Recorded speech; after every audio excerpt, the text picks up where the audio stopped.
Philosophy. Confucius, Zeno, and other great thinkers from history. Written by Philip Rivaldi, Hector Jansen, and Geary Dankock. Narrated by Doug Greene, Sarah Margrave, and Rory Young. Philosophy. Confucius, Aristotle, Lao Tzu, and Zeno. Written by Philip Rivaldi. Narrated by Doug Greene. Chapter 1. Confucius. Confucius, or Kongzi, was a Chinese philosopher who was alive in the 6th century BCE and whose ideas, uttered in the philosophy of Confucianism, have impacted Chinese civilization all the way up to the present day.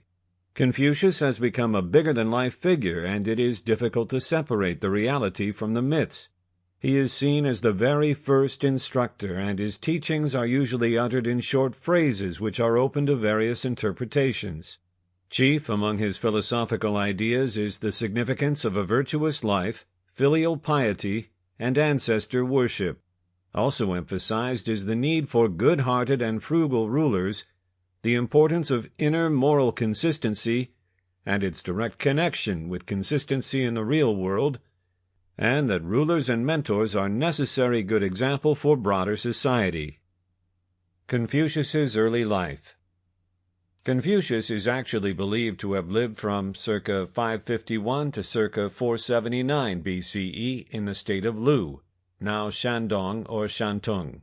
Yet, the earliest written record of him dates from some 400 years after his death, in the historic records of Sima Qian, or Sima Qian. Raised in the city of Chufu, or Kufu, Confucius worked for the Prince of Lu in different capabilities, especially as the director of public works in 503 BCE, and then the director of the Justice Department in 501 BCE.